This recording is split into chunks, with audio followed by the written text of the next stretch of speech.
L'explosion vient de se produire. Téléphone portable à la main, un homme qui attendait son bus s'avance. La rue est jonchée de débris. Des gravats, des feuilles, mais aussi par endroits des poutres métalliques. Tout un quartier complètement ravagé. Tremblants, hagards, les survivants sont repêchés par les secours un par un. À côté d'eux, des corps sans vie, nombreux, tués par balles ou morts noyés pendant leur fuite. Paniqués, les jeunes ont plongé dans l'eau pour échapper aux tirs. Le bilan des 2 attaques en Norvège pourrait atteindre 98 morts selon la police. En effet, 4 ou 5 personnes sont toujours portées disparues. La fusillade sur l'île d'Utøya a duré près d'1 heure et demie. Le suspect, un Norvégien de 32 ans, a avoué être l'auteur des tirs. Il a été inculpé ce matin pour les 2 attaques. Pour la police, c'est un fondamentaliste chrétien proche de l'extrême droite, un homme à la personnalité très complexe qui, sur Internet, déversait sa haine. Voici ce qu'il a posté sur Internet la veille de la tuerie. Une vidéo de 12 minutes où il dénonce le marxisme, l'islamisme, le multiculturalisme. Il y dépose ce message prémonitoire: la Deuxième Guerre mondiale est un pique-nique comparé au massacre qui vous attend. Alors, au-delà de cette question des éventuelles ramifications internationales ou plus simplement des complicités, une partie de la presse s'émeut d'une particularité du droit pénal norvégien. Anders Behring n'encourt que 21 ans de prison, c'est la peine maximale, même si à l'issue de celle-ci, il peut être placé en rétention de sûreté en raison de sa dangerosité. Lorsqu'il sort une première fois de son bureau, le colonel Isakov a déjà du mal à se tenir debout. Mais ce qui va suivre est ahurissant. Une demi-heure plus tard, le revoici presque nu, qui soulage un besoin naturel sur la porte de son bureau. Le commissariat est équipé de caméras de surveillance, tout est enregistré, jusqu'à l'évacuation du colonel 3 heures plus tard. L'affaire prêterait à sourire si la police russe n'était régulièrement montrée du doigt. La dépouille d'Amy Winehouse a été emmenée hier en fin de journée. L'autopsie n'a pas encore eu lieu, mais on parle déjà d'overdose.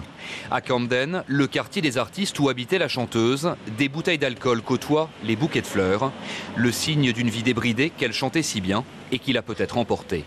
Passepartout est un homme heureux, vous pensez bien. Plus il est chargé, plus il est content. C'est voilà. Je manque énormément d'assurance, je suis une fille assez complexée. Je suis musicienne, moi, pas mannequin. Alors quand j'allais à la BBC ou dans ce genre d'endroit, je flippais, alors je picolais. Quand vous êtes pop star, vous arrivez un peu à votre sommet vers 22-23 ans, si vous explosez. Généralement, vous avez commencé à 19 ans, vous explosez vers 23 ans. Et après, vous avez 4 ans où vous êtes au sommet du monde. C'est des années où peu de gens peuvent vous parler quand vous êtes au sommet du monde de la pop. Une fois, je suis allée à une fête. C'était la première fois que je prenais du Xanax. J'ai pris 3 comprimés. Je n'avais aucune idée de ce que j'étais en train de faire. J'ai été traînée dans une chambre, battue et violée. Tout le monde était tellement défoncé que personne n'est venu m'aider. Alors, Amy Winehouse va-t-elle devenir une légende de la musique? C'est la question que nous vous avons posée sur notre site m6actu.fr. Et la réponse est non à 60%, contre 30% de oui. Oui, effectivement, mais je vais lui transmettre ce message de 8 millions de téléspectateurs qui vous ont regardé durant ces derniers jours, chaque après-midi sur France 2, Thomas, et qui ont tous envie de vous dire merci. Après ce contre-la-montre, on peut dire que vous êtes une fois de plus allé au bout du bout du bout.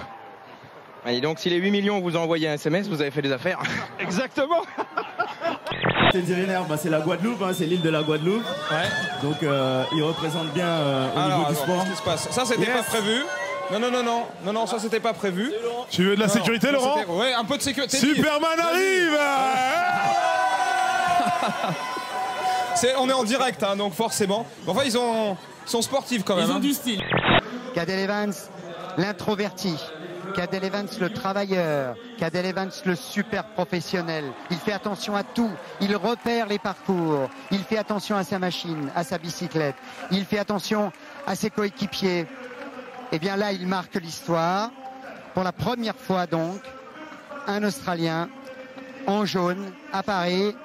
Voilà, nous sommes en train de faire un petit voyage avec le téléphérique Vanoise Express qui relie les deux stations. 3 des meilleurs VTTistes trialistes du monde, 2 Français, Hermance et Dunant et le Belge Bélé, numéro 1 mondial, ont joué les acrobates. Voilà, ils ont joué les funambules, les figures à plus de 400 mètres au-dessus du sol. Tout ça pour annoncer le 15e VTT Trial Masters qui se déroulera à Pesé-Valandry, qui est juste en dessous donc, du téléphérique. C'est un duel de sportifs. Une explication virile qui dégénère. Échange de coups entre Maïeddine Mekissi et Mehdi Bala. Les 2 Français se livrent un violent pugilat à l'issue de leur course. Incident rare en athlétisme qui gâche le meeting de Monaco. Oui, bien partout. Oh, c'est un scorpion! Mais prends-le par la queue. Mais j'ai pas pris la queue! Si, juste par la queue. Attrape du bout des doigts et tu balances. Je sens pas la queue! Ah, mais ça va venir, ça va venir. J'adore cette équipe de mecs. C'était une question d'expérience. Ces mecs-là, en général, sont des actifs qui vont aller tirer leur coup, faire jouir le passif, ne pas jouir et passer à un autre. C'est-à-dire que ceux-là, ça va être, ils sont là pour faire une performance. C'est ce soir, j'ai tiré 10 mecs et je bandais comme un taureau. Je pénètre, je pénètre. Voilà. Il faut le faire d'un coup sec. En vrai? En vrai?